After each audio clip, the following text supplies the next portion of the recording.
ફાગણ માસની અમાસ 18 કે 19 તારીખે છે? ઘણા બધાને પ્રશ્ન છે કે અમાસ ક્યારે છે. તો ચાલો જાણીએ અમાસ ક્યારે છે, તેનું મહત્ત્વ, કથા, વિધિ. મિત્રો, વિડીયોને આખો જોજો. આ વિડીયોમાં આપણે જાણીશું કે અમાસના દિવસે શું કરવું, શું ન કરવું. હિન્દુ પંચાંગ અનુસાર અમાસના દિવસે ચંદ્ર દેખાતો નથી. આ દિવસે સૂર્ય અને ચંદ્ર એક જ દિશામાં હોય છે, એટલે આકાશમાં ચંદ્ર દેખાતો નથી. આ દિવસને પિતૃઓને સમર્પિત માનવામાં આવે છે. કહેવાય છે કે અમાસના દિવસે પિતૃઓ પૃથ્વી પર પોતાના સંતાનોને આશીર્વાદ આપવા આવે છે. આ મહિને અમાસ 18 માર્ચ સવારે લગભગ 8:25 વાગે ચાલુ થાય છે અને 19 માર્ચ સવારે લગભગ 6:52 વાગે પૂર્ણ થાય છે. એટલે મોટાભાગે અમાસ 18 માર્ચે માનવામાં આવે છે, કારણ કે એ દિવસ અમાસ તિથિ મુજબ સમય દરમિયાન આવે છે.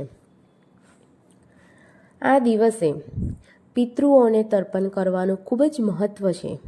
પિતૃઓને તર્પણ કરવાની વિધિ: આ દિવસે દક્ષિણ દિશા વહેલી સવારે નાહી ધોઈ પરવારીને દક્ષિણ દિશામાં બેસીને લોટામાં પાણી અને એમાં કાળા તલ નાખીને હાથમાંથી ધીમે ધીમે જળ જમીન પર છોડવું અને જળ છોડતી વખતે ઓમ પિતૃભ્યો સ્વધા આ રીતે 3 વખત જળ અર્પણ કરો. તો આ હતી પિતૃ તર્પણની વિધિ. પિતૃ તર્પણ કર્યા પછી ગરીબોને દાન આપવું, ગાયને, કાગડાને કે કૂતરાને ખોરાક આપવો અને ભગવાનની ભક્તિ કરવી, આ બધું પિતૃઓને પ્રસન્ન કરવા માટે માનવામાં આવે છે. આ દિવસે ભગવાન શંકરની પૂજા પણ કરવામાં આવે છે. આ દિવસે કોઈની સાથે ઝઘડવું નહીં, ખોટું ન બોલવું, ગુસ્સો ન કરવો, કોઈને દુઃખ ન આપવું, નકારાત્મક વિચારો રાખવા નહીં જેવી બાબતોનું ધ્યાન રાખવું જોઈએ. ધાર્મિક માન્યતા પ્રમાણે અમાસના દિવસે ધ્યાન અને પ્રાર્થના કરવાથી મન શાંત થાય છે અને જીવનમાં સકારાત્મકતા આવે છે. હવે આપણે જાણીશું અમાસની કથા. એક વખત એક ગરીબ બ્રાહ્મણ ગામમાં રહેતો હતો. તે ખૂબ ભક્તિ કરતો, પણ તેના ઘરમાં હંમેશા ગરીબી અને મુશ્કેલીઓ રહેતી. એક દિવસ તે જંગલમાં લાકડા લેવા ગયો. ત્યાં તેને એક સાધુ મળ્યા.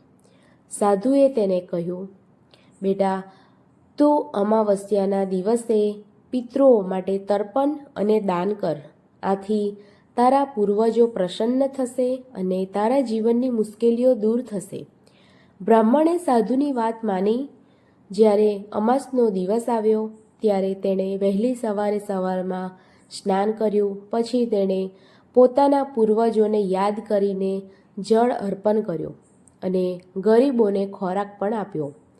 થોડા દિવસો પછી તેના જીવનમાં અચાનક બદલાવ આવવા લાગ્યો. તેને સારું કામ મળ્યું અને ઘરમાં સુખ અને સમૃદ્ધિ આવવા લાગી. એક રાત્રે તેને સ્વપ્નમાં તેના પૂર્વજો દેખાયા.